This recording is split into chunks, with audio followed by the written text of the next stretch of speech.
चलिए स्टार्ट करते हैं। हम लोग सिंधु घाटी सभ्यता के बाद आज जो पढ़ने वाले हैं क्या, वैदिक काल या ऋग्वैदिक, हाँ ठीक है, या इसी को बोला जाता है वैदिक सभ्यता के नाम से भी जाना जाता है। ठीक है, ये उल्टा हो गया क्या? ठीक है, ये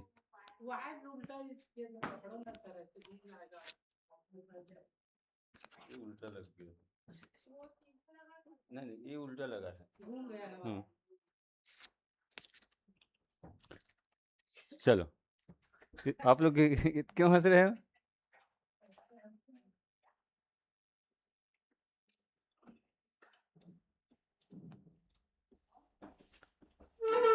ठीक है, वैदिक काल या वैदिक सभ्यता के नाम से जाना जाता है इस काल को। वैदिक काल या वैदिक सभ्यता, सिंधु घाटी के बाद।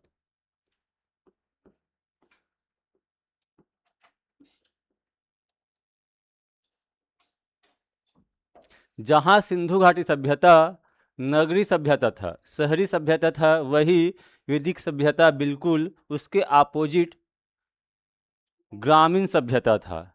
ठीक है, तो शहर से कैसे गांव बन गया? फिर वही चीज़ स्थान पर है ना, ये जहाँ पर सिंधु घाटी के लोग निवास करते थे, वहीं पर ये सभ्यता क्या होता है, जन्म लेता है। कौन सा? वैदिक सभ्यता। यदि भारत में देखते हैं हम लोग, सिंधु घाटी सभ्यता का क्षेत्र ये वाला क्षेत्र था, पश्चिम उत्तर क्षेत्र ये वाला क्षेत्र था। ठीक है, यही क्षेत्र क्या है आपका, वैदिक सभ्यता का क्षेत्र है। जहां पर सिंधु घाटी सभ्यता पहले क्या था, ये नगरी सभ्यता था यहाँ पर। अब वहीं पर कौन सा सभ्यता आ रहा है, वैदिक सभ्यता, बिल्कुल ग्रामीण सभ्यता। ऐसा क्यों हुआ? ठीक है, तो हम लोग देखे थे क्या, सिंधु सभ्यता का पतन, बहुत सारे इतिहासकार ने अनुमान लगाया इस क्षेत्र में भूकंप आया होगा या बाढ़ आया होगा, इस कारण सभ्यता क्या हो गया, पतन हो गया। फिर उसके पतन होने के बाद ना, लगभग सिंधु सभ्यता का जो पतन होता है लगभग 1750 में होता है। अब भारत में कौन आते हैं, आर्य लोग कब आते हैं, 1500, लगभग 200 से लेकर 250 साल के बाद कौन आते हैं, आर्य आते हैं। बिल्कुल एक ग्रामीण सभ्यता था, मतलब ये जगह बिल्कुल पानी या भूकंप में क्या हो गया था, दब गया था। दबने के बाद पुनः इस जगह क्या होता है, विकसित होता है। और विकसित करने का श्रेय किसको दिया जाता है, आर्यों को दिया जाता है। ठीक है, वैदिक काल बात करेंगे।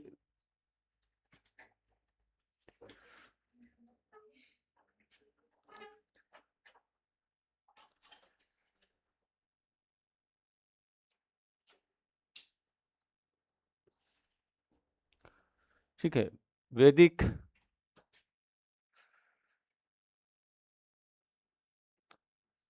वेद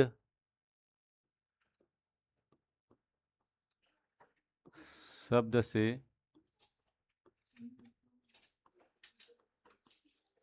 ठीक है, वैदिक वेद शब्द से बना है।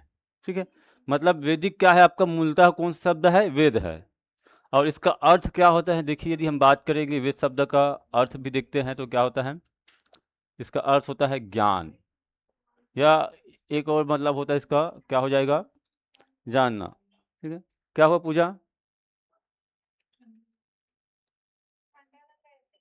तो कम कर देते हैं।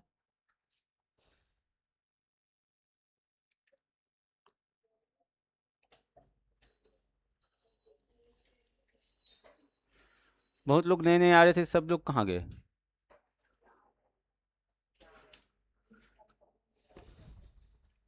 ठीक है, वैदिक कौन से शब्द से बना है, ये वेद। अवेद का अर्थ क्या होता है, ज्ञान और जानना।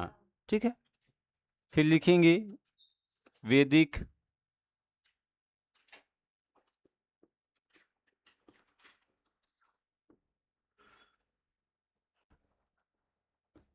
वैदिक सभ्यता का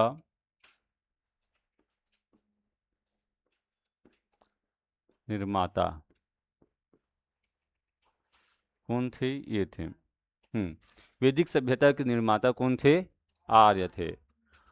हु इज आर्य, बताइए कौन है आर्य भारत में, किस, हाँ, बताएंगे अभी। ठीक है, तो इसका जो अर्थ होता है, हाँ एक चीज़ और है आर्य ना, हाँ आर्य के हम बता रहे हैं क्या इसका जो अर्थ होता है। आर्य को अंग्रेजी में क्या बोलते हैं, आर्यंस बोलते हैं, आर्यंस, हाँ आर्य को। देखिए आर्य का जो अर्थ होता है, यहाँ पर 3-4 शब्द मिलता है इसके लिए। आर्य का जो अर्थ होता है क्या हो जाएगा, हाँ श्रेष्ठ होता है, ठीक है। और क्या होता है, कुलीन भी होता है, ठीक है। आर्य का अर्थ उत्तम भी होता है, और आर्य का अर्थ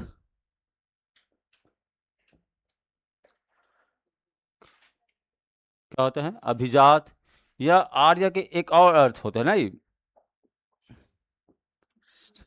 उत्कृष्ट नहीं, ये हो जाएगा आर्य का अर्थ उत्कृष्ट भी होता है। ये 5 अर्थ होता है आर्य। आर्य मतलब श्रेष्ठ, कुलीन, उत्तम, अभिजात, उत्कृष्ट, ठीक है। तो मतलब ये अपने आप को एक महानता शब्द को दर्शा रहा है आर्य, ठीक है। उत्तम है, अभिजात है, कुलीन है, मतलब अच्छे वर्ग से, अच्छे फैमिली से बिलोंग करते हैं, ये सबको दर्शा रहा है ये। वैदिक सभ्यता के निर्माता कौन, आर्य, ठीक है। अब आर्य कौन है, चलो आपको बता रहे। भारत में आप लोग जानते होंगे, यदि हमारे भारतीय सभ्यता को देखा जाए तो 4 वर्णों में बटा गया है।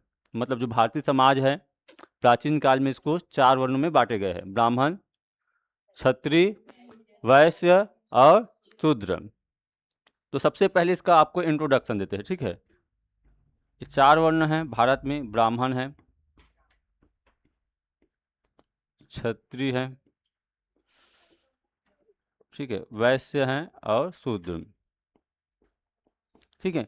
ये 3 वर्ण ना आर्य है। इस चीज को क्या बोलते हैं, सवर्ण भी बोलते हैं। ये ब्राह्मण, क्षत्रिय, वैश्य सभी क्या है, आर्य है, ठीक है। और शूद्र कौन, बताइए शूद्र कौन, शूद्र कौन, जो यहाँ, हाँ जो यहाँ के मूल निवासी है, एसटी, एससी, ओबीसी, वो क्या है, शूद्र है, ठीक है। इसमें आते हैं आर्य, मतलब ये मूलतः भारतीय नहीं है। एक चीज याद रखना, इन लोग भारत के निवास नहीं है, बाहर से आकर इन लोग भारत में बसे हैं। यहाँ का जो मूल निवासी है भारत का ये है, एसटी, एससी, ओबीसी है, ठीक है। ये लोग जो ब्राह्मण, क्षत्रिय, वैश्य कौन से काल में भारत में आए पता है, इसी काल में इसका भारत में आगमन होता है। इससे पहले इन लोग भारत में नहीं थे, हाँ वैदिक काल में ही ये लोग आते हैं, ठीक है। और इसी को क्या कहा गया, आर्य कहा गया। अब आर्य के मतलब आपको ये बताए, और आर्य कौन कौन से ये आपका वर्ण आते हैं इसको भी बताए, ठीक है। तो आर्य संस्कृति या आर्य सभ्यता का निर्माता कौन, क्या हो जाएगा, सॉरी वैदिक सभ्यता का ना, वैदिक सभ्यता या वैदिक काल का निर्माता कौन, तो क्या हो जाएगा, आर्य। और ये बिल्कुल ग्रामीण सभ्यता था ना ये, चलो समझ में आया होगा। और सबसे पहले जो आर्य आते हैं भारत के इस क्षेत्र में आते हैं, जो मैं बता रहा हूँ ना ये वाला, जहाँ पर सिंधु घाटी सभ्यता विकसित हुई थी, इसी क्षेत्र में आते ही।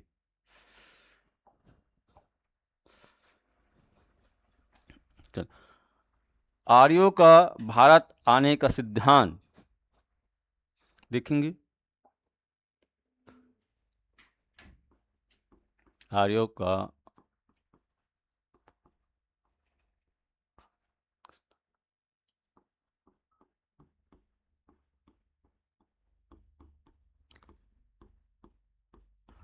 आर्यों का भारत आगमन के सिद्धांत, कई विद्वान ने अपना मत रखा है, कई विद्वान हैं और वो अपना अपना अलग अलग विचार रखते हैं। वही क्या है, आर्यों का भारत आने का सिद्धांत है।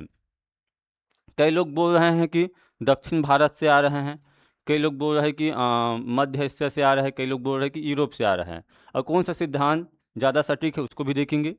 आर्यों को भारत आने का, भारत आगमन का सिद्धांत नहीं। तो सबसे पहले बात करते हैं,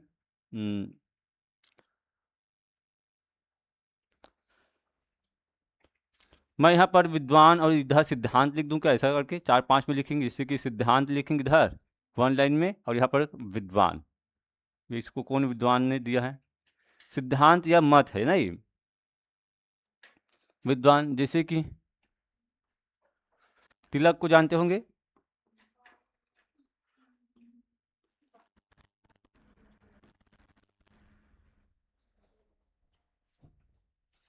बाल गंगाधर तिलक।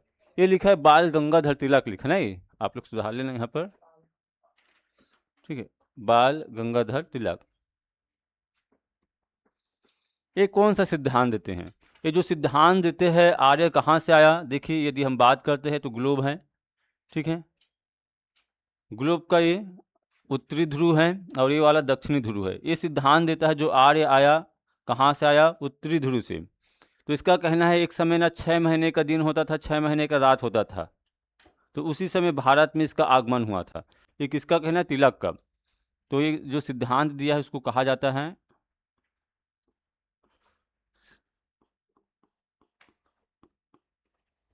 ये सिद्धांत दिया है, ठीक है, उत्तरी ध्रुव का ये सिद्धांत देता है। इसका एक बुक का नाम है, इसमें लिखा गया है द आर्कटिक ऑफ होम्स। हाँ, द आर्कटिक ऑफ होम्स, मतलब जो आर्कटिक है ना, एक आर्कटिक जो सागर है इधर है ना उत्तर में, इसी पर लिखा गया है। उसके बाद देखिए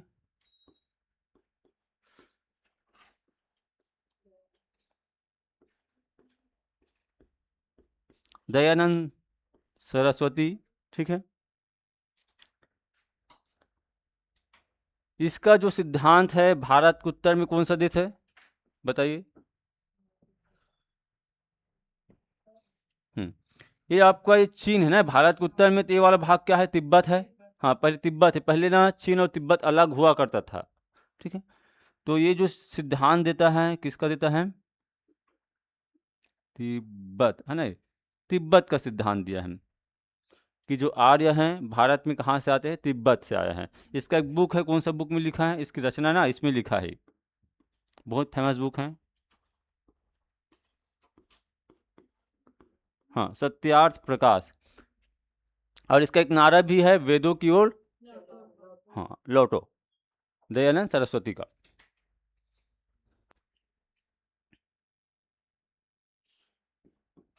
गंगानाथ, पंडित गंगानाथ झा है।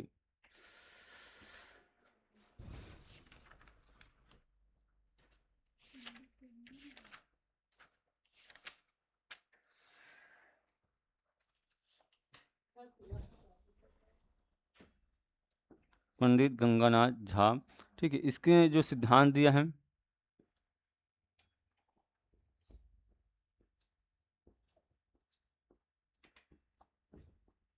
ठीक है, ब्रह्मर्षि देश।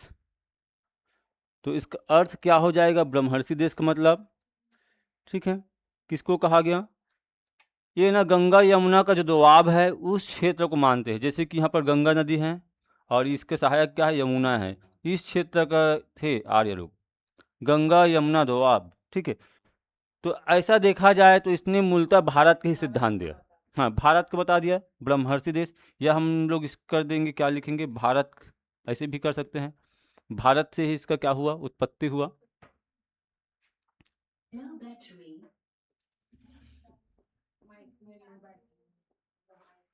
ठीक है, मैक्स मुलर,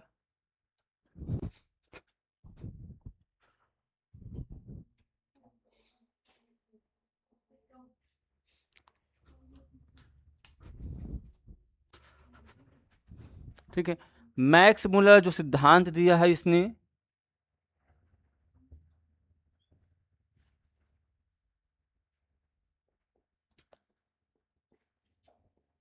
मध्य एशिया नहीं, हाँ, मध्य एशिया, मध्य एशिया में एक जगह है जिसको कहा जाता है, तो मैं इसको ब्रैकेट में लिख रहा हूँ, कैस्पियन, कैस्पियन, हाँ,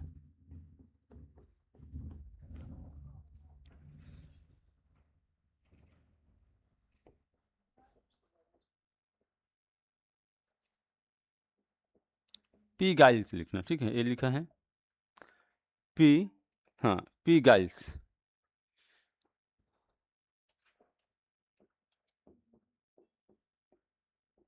हंगरी व, ठीक है, जो सिद्धांत दिया है, हाँ, हंगरी व ऑस्ट्रिया का। फिर एक और लिखेंगे, निहेरिंग, ठीक है, ये जो सिद्धांत दिया है दक्षिण रूस का सिद्धांत देता है। जो आर्य आया है कहाँ से आया है? दक्षिण रूस से आया है। चलो, अनेक विद्वानों का ये क्या है? मत है। वह कौन सा मत है जो ज़्यादा सत्य है? तो इसके बारे में चर्चा करेंगे। मैक्स मुलर, ठीक है, मैक्स मुलर का मत है, इसका सिद्धांत ज़्यादा प्रमाणित है। अधिकतर इतिहासकार इसी की बात पर क्या है? सहमति जताते हैं। हाँ हाँ, फिर नीचे में लिखने, नीचे में लिखिए, आपको बोल रहे हैं, ठीक है, लिखिए नीचे में। इस सिद्धांत में मैक्स मुलर, इस सिद्धांत में मैक्स मुलर के सिद्धांत अधिक मान्य है या प्रमाणित है, अधिक मान्य है, ठीक है। इसका कारण, हाँ, इसका कारण, ठीक है, इसका कारण करके लिखना। इसका दो कारण है, आपको बता रहे, इसका दो कारण है। इसका कारण तो मैं आपको बता रहा हूँ, इसका दो कारण है। देखिए, पहला कारण लिखेंगे, क्यों मैक्स मुलर के सिद्धांत अधिक मान्य है, ठीक है। चलो, हम आपको बता रहे, थोड़ा इधर देखिए। एक बुक मिला है ना, ये बताइए भारत का सबसे प्राचीन ग्रंथ क्या है? क्या हुआ, क्यों स्माइल कर रहे हैं इतना आप लोग? पूजा,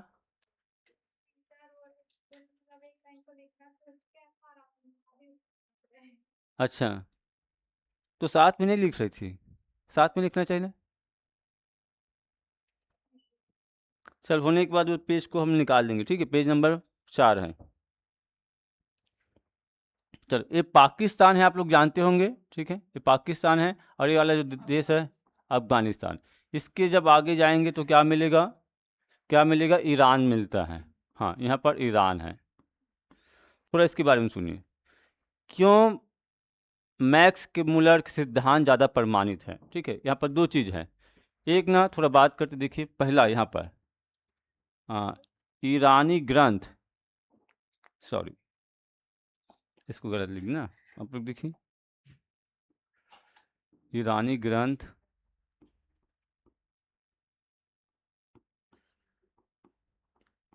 जेंद अवेस्ता, ठीक है, हाँ, ईरानी ग्रंथ जेंद अवेस्ता और ऋग्वेद में समानता, ठीक है।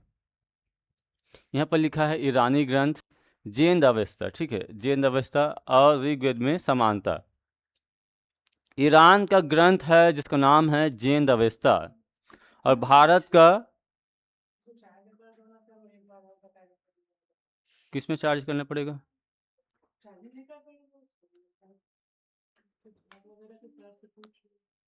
इस माइक को चार्ज करना है।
देखिए अभी भी रिकॉर्ड हो रहा है। हाँ सर। हाँ, लो बैटरी बोल रहे थे तो फिर सोचे कि ये हाँ चल ही रहा है सर।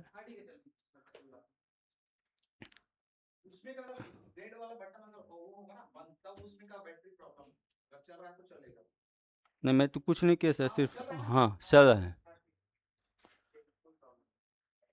चलो, ईरानी ग्रंथ और जैन अवस्था में क्या मिलता है, समानता मिलता है। इस आधार पर क्या किया गया ये, ठीक है। अब देखिए इसमें ये लिखा गया जो ईरानी ग्रंथ है ना जैन अवस्था, इसमें ये लिखा गया है जो आर्य, ठीक है, आर्य है वो कैस्पियन सागर से आए और इसका एक शाखा कहाँ रुका, ईरान में रुका था। इसका एक शाखा ईरान में रुका और दूसरा शाखा कहाँ जाता है, भारत और पाकिस्तान के क्षेत्र में जाता है। ईरानी ग्रंथ जैन अवस्था में लिखा गया है और ये बात ऋग्वेद में भी लिखा गया है, ठीक है।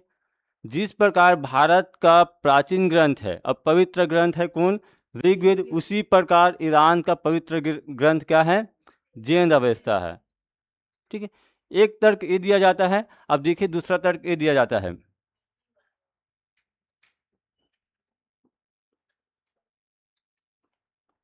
बोगास कई अभिलेख,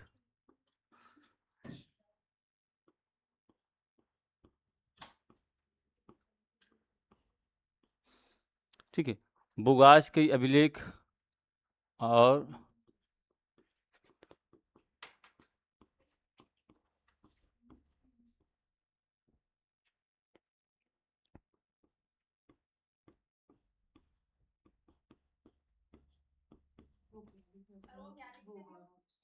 बोगास कई अभिलेख, हाँ ये ना ई है ना, बोगास कई अभिलेख और ऋग्वेदिक देवता में समानता। ये जो बोगास का ये अभिलेख है ईरान का एक अभिलेख है, ठीक है, जो तुर्क से प्राप्त होता है और उस अभिलेख में देवता का नाम लिखा हुआ है। जो ईरानी ग्रंथ है, सॉरी ईरानी देवता है, उस समय के जो आर्य थे उसका देवता का नाम लिखा हुआ है। अब भारतीय जो ग्रंथ है ऋग्वेदिक ग्रंथ, इसमें भी देवता का नाम लिखा हुआ है। तो दोनों देवताओं में क्या मिलता है, समानता मिलता है। कौन कौन सा देवता का समानता है देखिए, ठीक है। देवता की बात करें तो ये इंद्र, जो इंद्र देवता यहाँ पर लिखा है ऋग्वेदिक देवता में वर्षा का देवता है तो वहाँ पर भी लिखा है। हाँ बोगज, हाँ बोगाज कई अभिलेख में।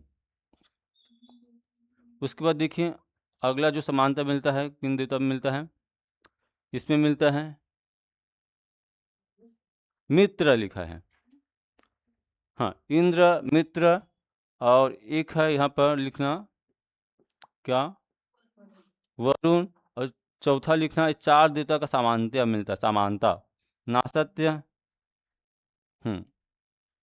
क्या, नासत्य,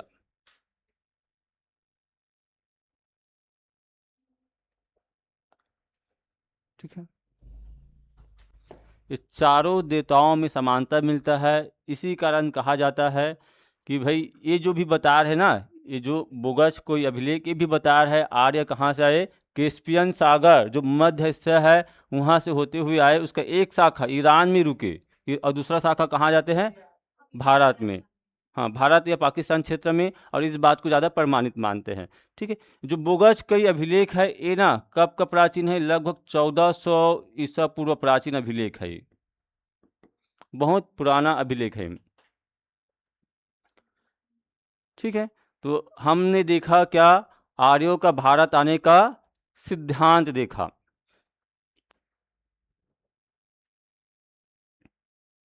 चलो थोड़े से बताते जाइए सिद्धांत के बारे में और उसका मत भी देखते हैं। बाल गंगाधर तिलक ने कौन सा सिद्धांत दिया, दयानंद सरस्वती ने, मैक्स मुलर ने, ठीक है, और गंगानाथ झा ने, ब्रह्मर्षि देश, ठीक है। पी गाइल्स ने किसका सिद्धांत, नेहरिंग ने किसका सिद्धांत, ठीक है। कौन सा सिद्धांत ज्यादा प्रमाणित है, मध्य मध्य का सिद्धांत किसने दिया, मैक्स मुलर ने, ठीक है। कौन कौन सा ग्रंथ में जो समानता मिलता है, भारतीय ग्रंथ और एक जो ईरान का ग्रंथ है उसका नाम क्या, ठीक है। भारतीय देवता या ऋग्वेदिक देवता या जो साक्ष्य मिलता है अभिलेख, बोगज का या अभिलेख का साक्ष्य में कौन कौन देवता का समानता मिलता है? चलो आगे हम लोग देखेंगे, ठीक है। ऋग्वेद काल पढ़ रहे नहीं, ऋग्वेद वैदिक काल पढ़ रहे ना। एक मिनट थोड़ा वैदिक काल हेडिंग दीजिए, क्या लिखेंगे? हाँ, वैदिक काल को दो भागों में बांटते हैं। ऐसा देखा जाए वैदिक काल का जो समय है, इसका जो समय है कहाँ से स्टार्ट होता है? 1500 ईसा पूर्व नहीं, 1500 ईसा पूर्व से कहाँ तक जाएगा ये? 600 ईसा पूर्व तक जाता है, ठीक है। वैदिक काल, वैदिक काल को भी दो भागों में बांटा गया है। देखिए इसको भी दो भागों में बांटेंगे।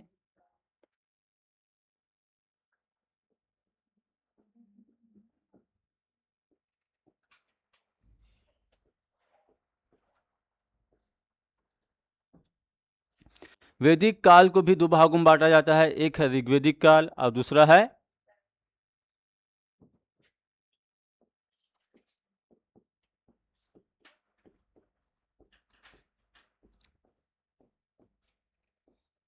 ऋग्वेदिक काल और दूसरा है उत्तर वैदिक काल,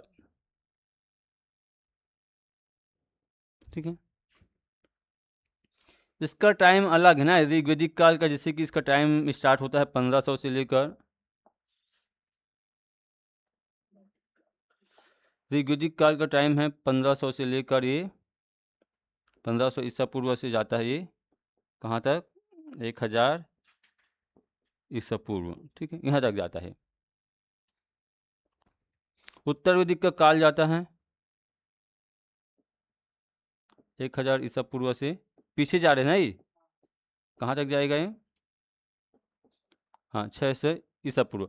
इसी में इसका जानकारी का सोर्स भी देख लेते हैं, जैसे कि ऋग्वेदिक काल से हमें जानकारी कहाँ से मिलता है। हम लोग सिंधु घाटी सभ्यता पढ़े, सिंधु घाटी सभ्यता में जितना भी हमें जानकारी मिलता है कहाँ से मिलता है? ये कहाँ से मिलता है? खुदाई के माध्यम से, साक्ष्य से मिलता है। लेकिन ऋग्वेदिक काल में ऐसा नहीं है। वहाँ पर हमें सिंधु घाटी सभ्यता में लिखित जानकारी तो वहाँ पर था, लेकिन उसके स्क्रिप्ट या लिपि को हम लोग नहीं पढ़े थे। इसमें लिखित जानकारी था, संस्कृत भाषा में लिखा गया, और इसकी लिपि को हम लोग क्या कर लिए? पढ़ लिए है। संस्कृत भाषा को अभी भी पढ़ते हैं, ठीक है। जितना भी जानकारी मिलता है ऋग्वेदिक काल में, ठीक है, किससे मिलता है हमें जानकारी? इससे मिलता है। किससे मिलता है? ऋग्वेद से। इसी कारण इस काल को क्या बोलते हैं? हाँ, ऋग्वेदिक काल बोलते हैं, ठीक है। और उत्तर वैदिक काल का जितना हमें जानकारी मिलेगा, बाकी का 3 वेद, बाकी के 3 वेद जानते होंगे आप लोग, बाकी के 3 वेद, ठीक है, आप लोग जानते हो, सामवेद, अथर्ववेद और यजुर्वेद, बाकी के 3 वेद, ठीक है। प्लस इसमें और कुछ कुछ है, जैसे कि ब्राह्मण ग्रंथ है, सतपथ ब्राह्मण, ऐत्रेय ब्राह्मण वगैरह हैं ब्राह्मण ग्रंथ, ठीक है। और इसमें अरण्यक ग्रंथ है, ये सबसे जानकारी मिलता है, अरण्यक ग्रंथ, ठीक है। ये है उत्तर वैदिक काल। हमें जितना भी जानकारी मिलेगा कौन से ग्रंथ से मिलेगा? ऋग्वेदिक ग्रंथ से। चलो सबसे पहले बात करेंगे कौन सा काल? ऋग्वेदिक काल। फिर हेडिंग दीजिए ऋग्वेदिक काल। अच्छा, इसमें से थोड़ा एक और एग्जाम्पल समझिए, ठीक है। जैसे कि बात करते हैं ऋग्वेद, हमें जानकारी कहाँ से मिल रहा है? ऋग्वेदिक काल में ऋग्वेद से ना। तो ऋग्वेद में यदि देखा जाए, क्योंकि ऋग्वेद है जो लिखा गया ना, संस्कृत भाषा में लिखा गया है, श्लोक में लिखा गया है, ठीक है। तो इसमें ना जो मंडल है, मंडल, ऋग्वेद में मंडल लिखा जाए तो इतना मंडल, कितना मंडल है? 10 मंडल। मंडल का मतलब होता है अध्याय। और कितना सूक्त है इसमें? कौन बोला 5 सूक्त हैं? सूक्तों की संख्या है 1028 सूक्त मिलता है इसमें ऋग्वेद में, ठीक है। अब देखिए, सूक्त जो बटा है इसमें बटा है, श्लोक में बटा है, मतलब श्लोक की संख्या इसमें। तो एक चीज़ याद रखना, ऋग्वेद में जो श्लोक है 10,000 से प्लस है। ऐसा क्यों? कई बुक में लिखा है 10,462, 10,028, 10,570 ऐसा लिखा है। तो इसमें कैसे पढ़ेंगे हम लोग? श्लोक की संख्या 10,000 से प्लस है ये। तो ये ज़्यादा इंपॉर्टेंट है, इसको पूछते रहते हैं कि ऋग्वेद में कितना मंडल है, कितना सूक्त है। ठीक है,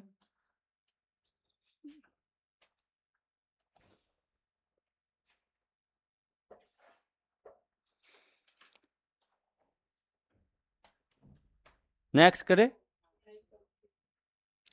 किसी को बोलेगा बच्चा है करके।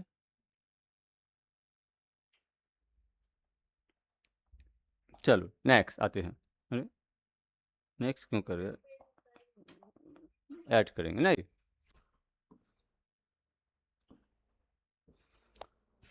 देखिए,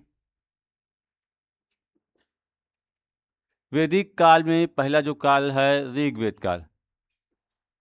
ठीक है, ऋग्वेद काल। ठीक है, कुछ हुआ क्या? चलो इसका टाइम पीरियड क्या लिखेंगे ऋग्वेद काल का। वैदिक काल को दो भागों में बांटा गया है, तो पहला पार्ट ये है, हाँ 1500 से ये, ठीक है, 1000 ईसा पूर्व।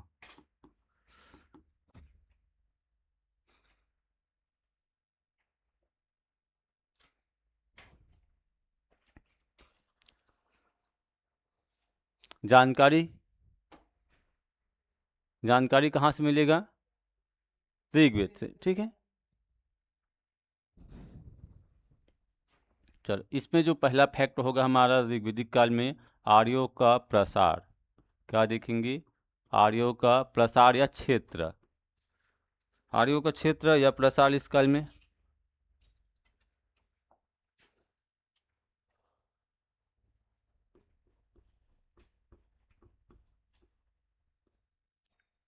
आर्यों का प्रसार। ठीक है, अभी कुछ देर पहले आपको बताए थे कि आर्य जो आए थे भारत के किस क्षेत्र में आए। ठीक है, पाकिस्तान, अफगानिस्तान और ये वाला क्षेत्र है ईरान। ठीक है, फिर इसके आगे जाएंगे तो हमें बहुत सारा देश मिलता है, इराक मिलता है, इराक मिलेगा। ठीक है, तुर्किस्तान वगैरह मिलेगा। फिर यहाँ पर हमें क्या मिलेगा? कैस्पियन सागर मिलेगा। कैस्पियन सागर मतलब मध्य एशिया क्षेत्र। इस क्षेत्र से आर्य भारत में आए, और जो ये देश है ईरान, ठीक है, इसका एक शाखा यहाँ पर रुक जाते हैं। कहाँ पर रुक जाते हैं? ईरान में। और एक शाखा आगे बढ़ते अफगानिस्तान, पाकिस्तान और भारत तक ये पहुँचता है। और ये एक बार नहीं, ये 3 बार आए थे, 3 खेप में आया था। एक बार आते, फिर दूसरे बार आते, फिर तीसरे बार आते हैं। और साथ में क्या लेकर आया था ये? अपने साथ ना ये पशु लेकर आया था। कौन सा पशु? मुख्य रूप से गाय लेकर आया था। आए जब इस आर्य जब भारत में स्टार्टिंग में आए थे तो क्या करते थे? पशु चराते थे। इसका मुख्य व्यवसाय भी क्या था? हाँ, पशुचारण था। यदि ऋग्वैदिक काल में आर्यों का जो जीवन को देखा जाए, इसका मुख्य व्यवसाय क्या था? पशुचारण था। व्यापार वगैरह नहीं करते थे, पशु ही चराते थे। ठीक है, जितना भी लड़ाई हुआ इस काल में किसके लिए होता था? पशु के लिए होता था। ठीक है, और उसमें से सबसे प्रमुख इसका पशु कौन था? गाय था। ठीक है, तो आर्यों का प्रसार, तो इसमें लिखेंगे इस काल में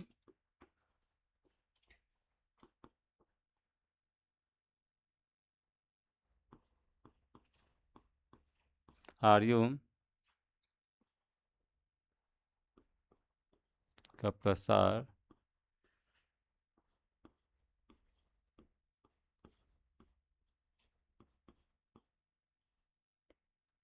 ठीक है सप्त सिंधव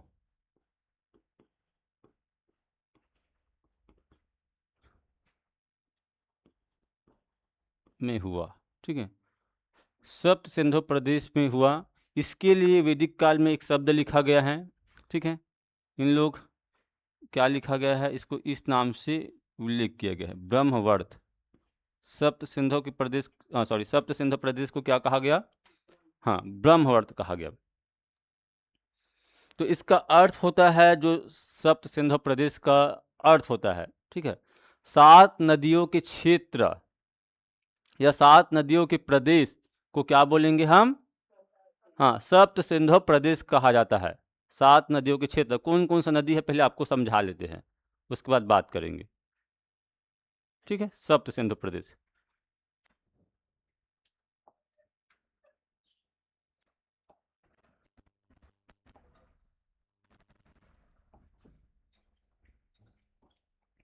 भारत की भूगोल पढ़े थे आप लोग, ठीक है। देखिए यहाँ पर एक नदी का उद्गम होता है जिसको कहा जाता है कौन सा नदी, ठीक है, ये सिंधु नदी है, ठीक है। इधर देखिए ध्यान से, एक तो सिंधु नदी है और सिंधु की सबसे बड़ी सहायक नदी है जिसका नाम क्या है, सतलज है, ठीक है।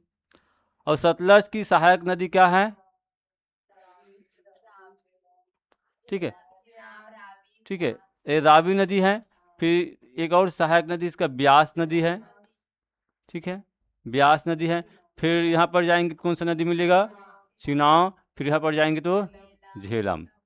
तो इस प्रकार 1 2 3 4 5 6, एक तो 6 नदी हो गया, ठीक है। इसमें जो एक शामिल था, एक नदी है प्राचीन काल में, जो नदी का नाम है सरस्वती, ठीक है, जो आर्यों का सबसे पवित्र नदी था।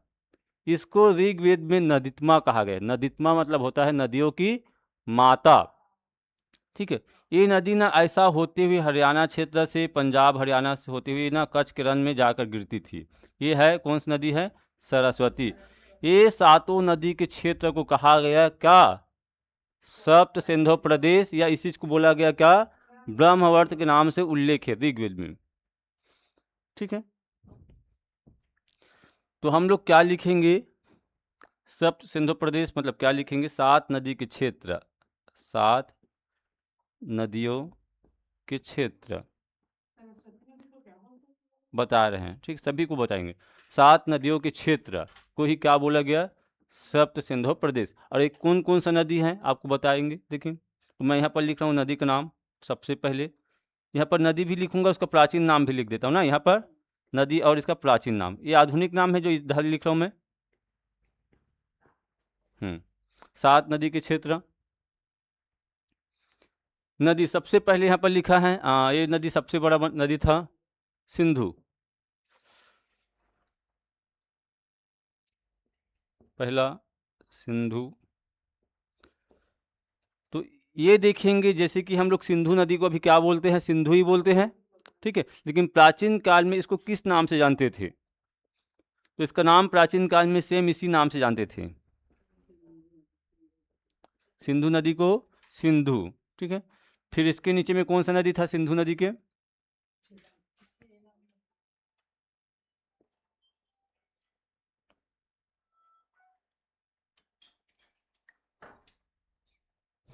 दूसरा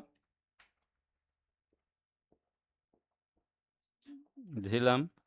इसको जो जानते थे प्राचीन काल में,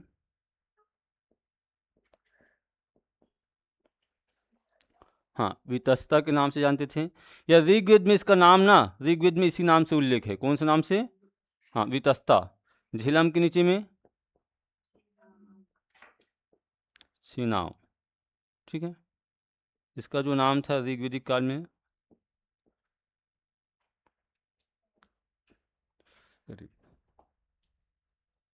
ये लिखा है आस्किनी लिखा है।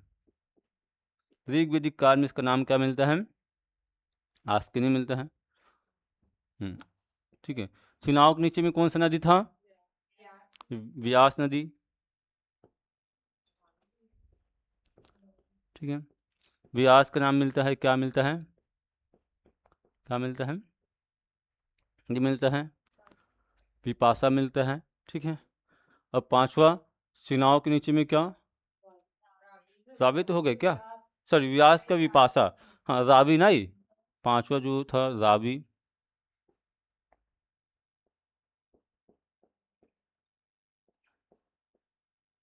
पोरुष्नी, हाँ, रावी नदी का जो प्राचीन नाम मिलता है क्या मिलता है, पोरुष्नी मिलता है।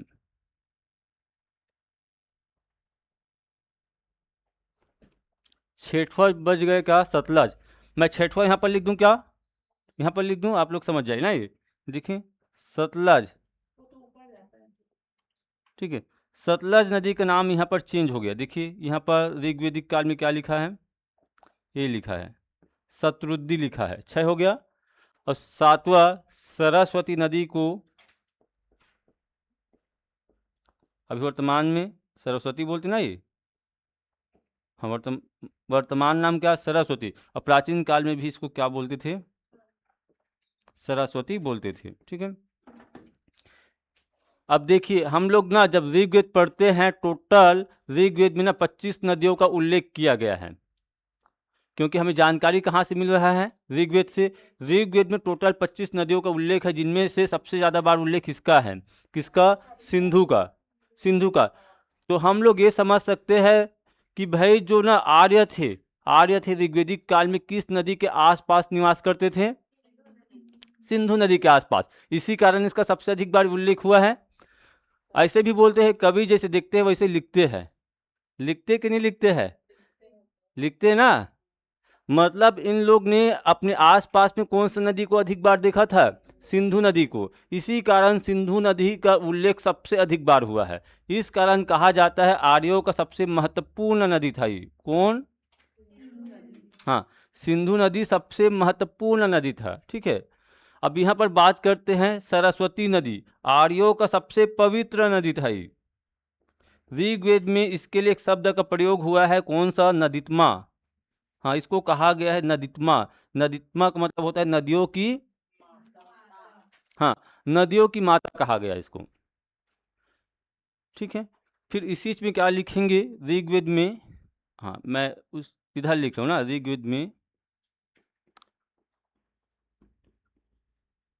ऋग्वेद में 25 नदियों का उल्लेख है।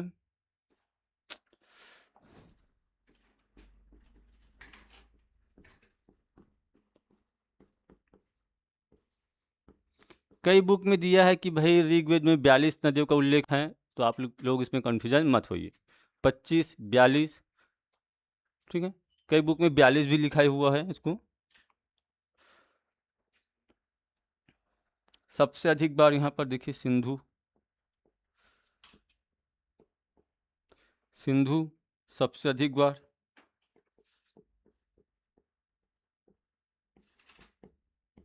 ठीक है, ये सिंधु नदी है। अब यहाँ पर एक फैक्ट और जानने वाला चीज़ है। जैसे ही हम लोग ना इधर जाएंगे, देखिए इधर, ठीक है, जैसे आर्य पहले इस क्षेत्र में पहले आया, पाकिस्तान के क्षेत्र में, उसके बाद भारत के जम्मू कश्मीर वगैरह पंजाब हरियाणा के क्षेत्र में आया।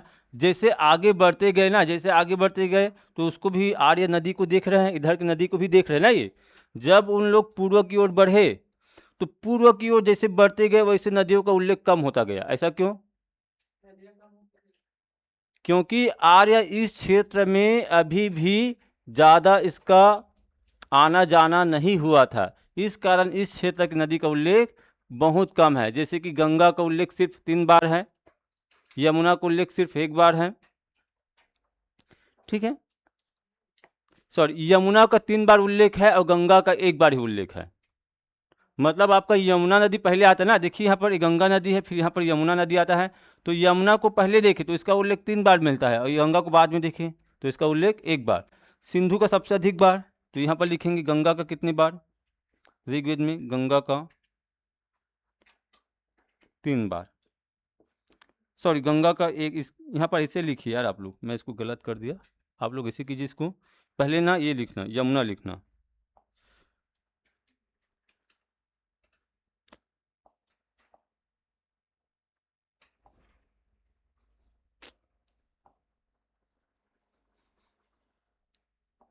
पहले क्या लिखोगे? यमुना, यमुना का 3 बार, ठीक है, और गंगा का 1 बार। ठीक है, ऐसा इसका उल्लेख किया गया है।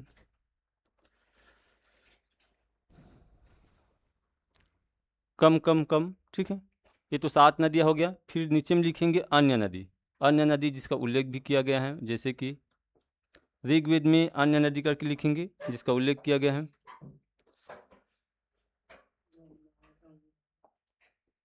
इसके अलावा और 3-4 नदी मिलता है। देखिए कौन कौन सा अन्य नदी है।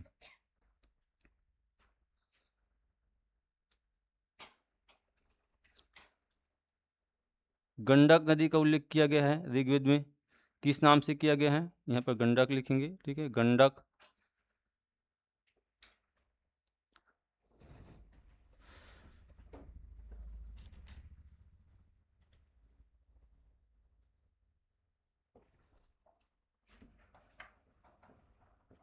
किस नाम से किया गया है? सदर नीरा के नाम से।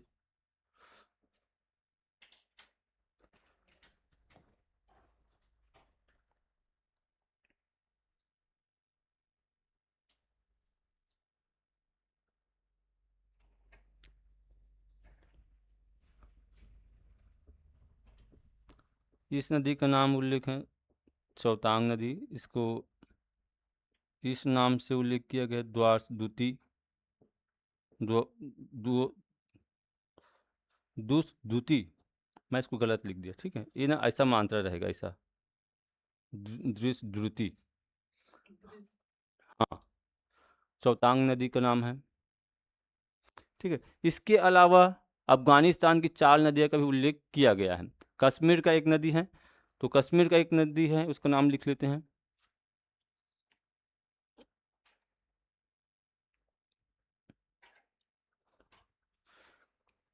यहाँ पर लिखना मरुवर्मन, ठीक है, मरु, इसको जो उल्लेख किया गया है मरुवर्मन का,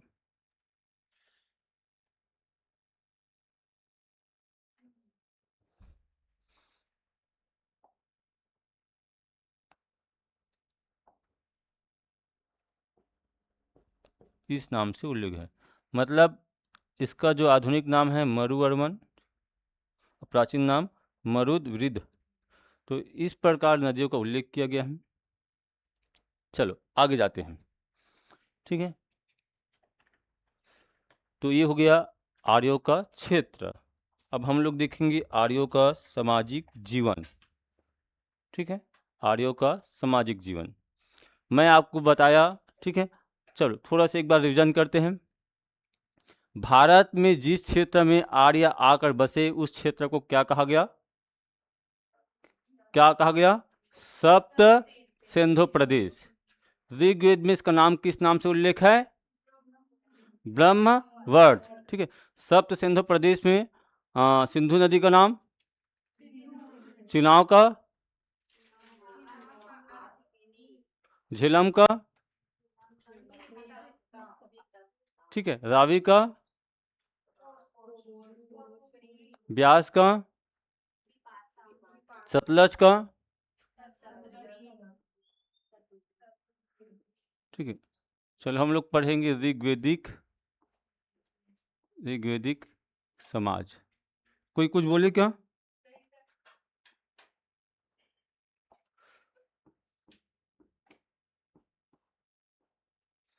ऋग्वेदिक समाज,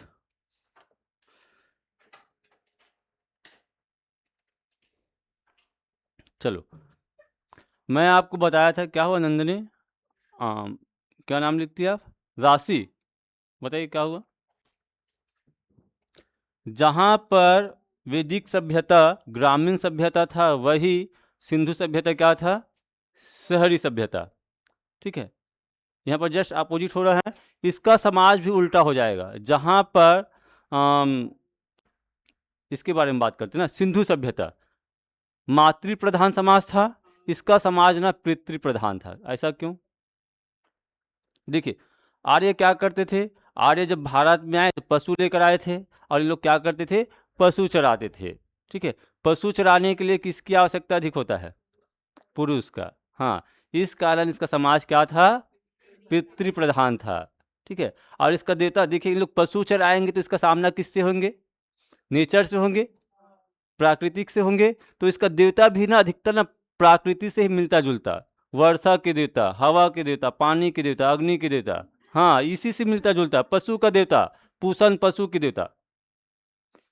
वर्षा के देवता इंद्र, और इंद्र इनका ना क्या था? सबसे महत्वपूर्ण देवता था इस काल में, ऋग्वेदिक काल में। चलो इसको बोल रहे, आप लोग लिखिए, 2 लाइन में बोलेंगे।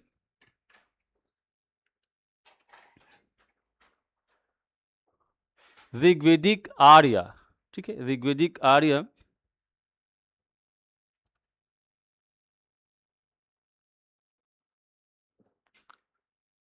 छोटे छोटे छोटे छोटे कबीले में, हाँ छोटे छोटे कबीले में रहते थे।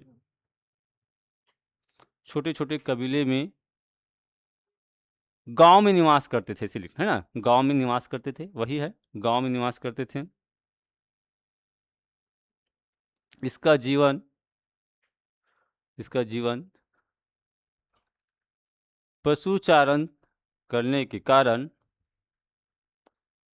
पशुचारण करने के कारण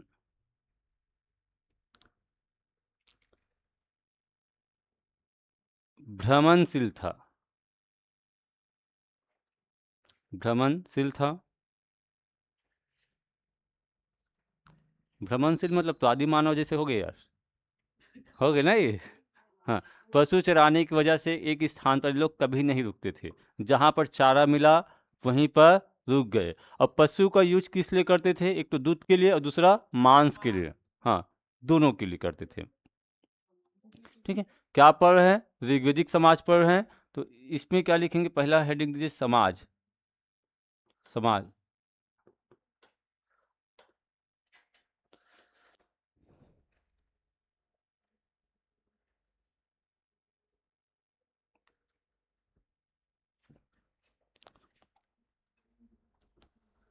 समाज की,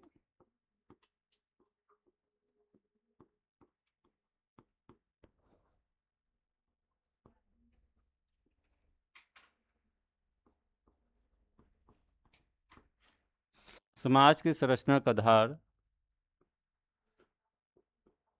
परिवार था। ठीक है, पशुचारण के कारण समाज या परिवार क्या था, पितृसत्तात्मक, यही होगा,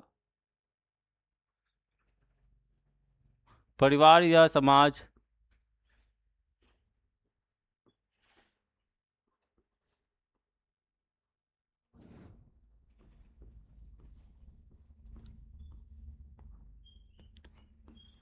ठीक है, पितृसत्तात्मक था।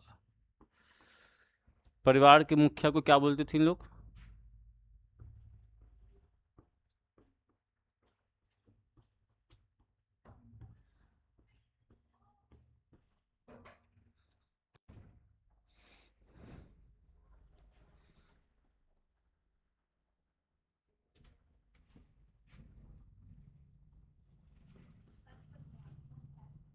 पितृसत्तात्मक लिखा है, गलत लिख देगा, सत, हाँ गलत लिखा हूं मैं,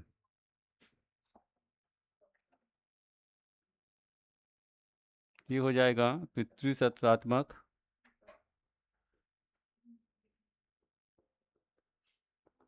आप सही लिखे, ठीक है, पितृसत्तात्मक, ये भी बड़ा एक मान नहीं रहे। ठीक है, आप लोग समझ गए होंगे, इसका मतलब फिर लिख लीजिए, ठीक है। हाँ ये है, परिवार के मुखिया को क्या बोलते थे, परिवार को ना कुल बोलते थे लोग, और परिवार के मुखिया को कुलप बोलते थे, इसको आगे भी पढ़ेंगे। परिवार के मुखिया को कुलप बोलते थे, ठीक है, कुलप, और परिवार को कुल। और संयुक्त परिवार की प्रथा प्रचलित था इस समय, मतलब एक ही घर में दो तीन जनरेशन के लोग रहते थे, दो तीन पीढ़ी के लोग रहते हैं, हाँ, संयुक्त प्रथा, संयुक्त परिवार की प्रथा। चलो उसके बाद बात करेंगे ऋग्वेद काल में वर्ण व्यवस्था। आपका भारत में जो वर्ण व्यवस्था आता है ना, इसी काल में आता है।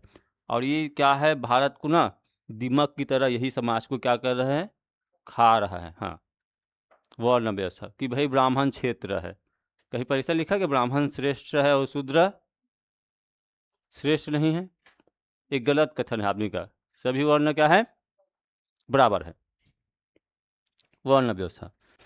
चलो हम बात करते हैं ऋग्वेद में टोटल कितने मंडल हैं, 10 मंडल। 10 मंडल के 90 मंडल में 3 वर्ण का उल्लेख है। सबसे पहले जो वर्ण का उल्लेख ना 90 मंडल में है, 3 वर्ण का, लेकिन चारों वर्ण का उल्लेख ना ऋग्वेद के 10वें मंडल पर है। देखिए वर्ण व्यवस्था,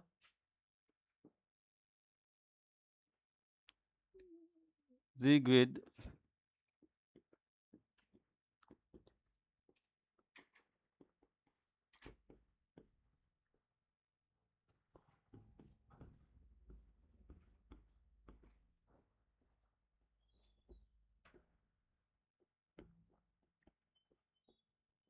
ठीक है, 90 मंडल में 3 वर्ण का उल्लेख है। आप लोग जानते होंगे स्टार्टिंग के 3 वर्ण जो आर्य है, क्या बताए थे? ब्राह्मण, हाँ, और वैश्य, है ना, ये तीनों वर्ण का उल्लेख किया गया है। अब ऐसा क्यों तीनों वर्ण का उल्लेख है, आपको बता रहे हैं, कारण क्या है। ठीक है, ठीक है। जब आर्य भारत में आए तो सबसे पहले भारत के इस क्षेत्र में बसे, खास करके पंजाब, हरियाणा और ये वाला क्षेत्र में। ठीक है, ये वाला क्षेत्र जहाँ पर सिंधु घाटी सभ्यता था, ये वाला स्थान इसके दबने से या भूकंप की वजह से क्या हो गया, ये समाप्त हो गया था। मतलब एक नया संरचना का क्या हुआ था, आगमन हुआ था। और यहाँ पर अभी भी शूद्र लोग बहुत निवास करते थे, और इसका सामना भी आर्य शूद्रों से नहीं हुआ है। मतलब आर्य का सामना शूद्रों से नहीं हुआ। उस समय कितने वर्ण था, 3 वर्ण, ब्राह्मण, क्षत्रिय, वैश्य, और ये तीनों क्या है, आर्य है। जब इसका सामना ऐसे बढ़ेंगे, भारत का इस ओर बढ़ेंगे, जैसे कि गंगा नदी है, पंजाब है, सॉरी बिहार है, बिहार है ना ये, और उत्तर प्रदेश से या पश्चिम बंगाल की ओर बढ़ेंगे, इसका सामना किससे होंगे, यहाँ के मूल निवासी एसटी, एससी, ओबीसी या शूद्रों से होंगे। तब इस चौथे वर्ण का क्या होता है, जन्म होता है। और चारों वर्ण का उल्लेख किस में मिलता है, बता रहे चल इसको लिखिए। हाँ, इस काल के अंत में, लाइन चेंज करके लिखना है ना, इस काल के अंत में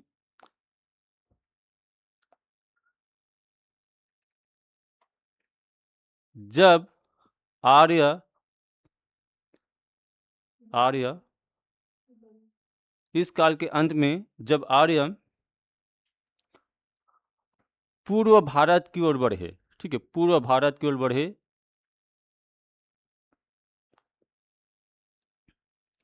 और इसका सामना और इसका सामना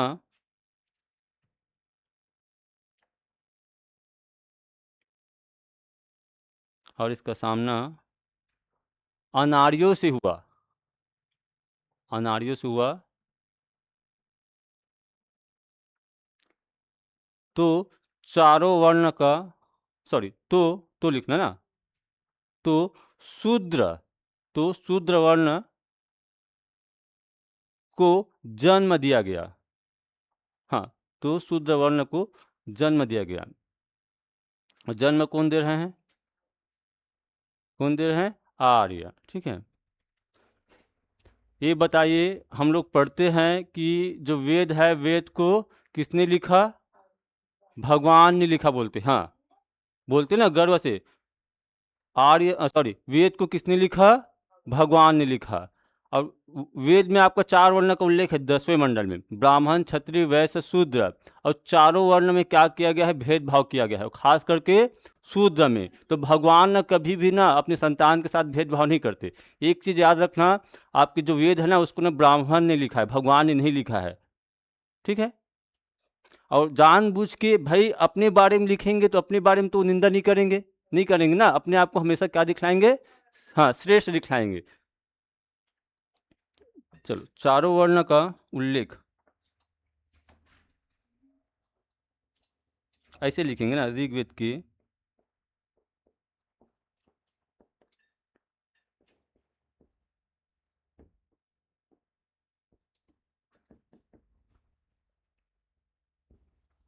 ऋग्वेद की 10वीं मंडल के सूक्त पुरुष, यहाँ पर लिखेंगे 10वीं मंडल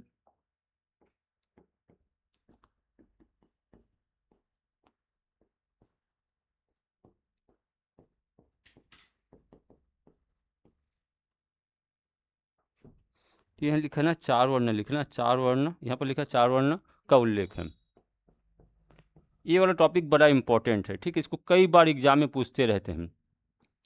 चारों वर्ण का पहली बार उल्लेख कौन सा मंडल में किया गया है, और चारों वर्ण का उल्लेख कौन सा ग्रंथ में है, तो क्या हो जाएगा, ऋग्वेद में है। और ऋग्वेद के कौन सा मंडल में है ये, 10वें मंडल का कौन सा पुरुष में है ये, हाँ, सूक्त पुरुष में है ये। ठीक है, कौन कौन सा 4 वर्ण यहाँ पर बता रहे हैं, ब्राह्मण, और क्या क्या लिखा गया है, क्षत्रिय, और लिखा गया है वैश्य, और लिखा गया है, सर आ गए क्या साहू सर, चलो इसको कंप्लीट कर लेते हैं, है ना, कंप्लीट कर लेते हैं। क्या हुआ? आप लोग क्यों हंस रहे हैं? बताइए राशि। हाँ चलो, ब्राह्मण, यदि ब्राह्मण के बारे में बात करते हैं, ठीक है, अब इसमें लिखा गया है कि ब्राह्मण ना, जो विराट पुरुष है, जो भगवान ब्रह्मा है, कहाँ से पैदा होगा वो? मुख से पैदा होंगे। बताइए, आपने भी मुख से पैदा हो रहे हैं, ठीक है, चालू हो गए, ठीक है, मुख से पैदा हुआ है। और ये क्या करेंगे पता है? मुख से पैदा हुआ ना तो पूजा पाठ करेंगे, हाँ, काम वगैरह नहीं करेंगे, पूजा पाठ करेंगे, दान दक्षिणा लेने का काम करेंगे, ठीक है। और छत्री कहाँ से पैदा हुआ है? यहाँ से पैदा हुआ है, छत्री से, सॉरी भुजा से। तो ये क्या करेंगे? सेना, देश की रक्षा करेंगे, युद्ध करेंगे, देश की रक्षा करेंगे या शासन करेंगे, ठीक है, छोड़ रहा हूँ सर 1 मिनट, ठीक है। वैसे जो पैदा हुआ है कहाँ से हुआ है? अच्छा इसको ऐसा लिखना था यार, चलो बता रहे इसको,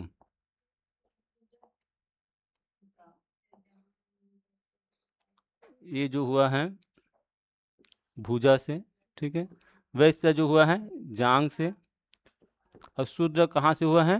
पैर से, ठीक है। शूद्र जो पैदा हुआ है पैर से हुआ है, इस कारण ये क्या करेंगे? तीनों वर्ण का क्या करेंगे? सेवा का काम करेंगे, ठीक है, सेवा का काम करेंगे। तो ऐसा कोई पैदा नहीं किया गया, नहीं, ब्राह्मण ने अपने फायदा के लिए ऐसा, हाँ, बनाया गया है और अपने आप को श्रेष्ठ दिखाया गया है, और शूद्र को नीचे। चलो बाकी कल देखेंगे हम लोग, ठीक है।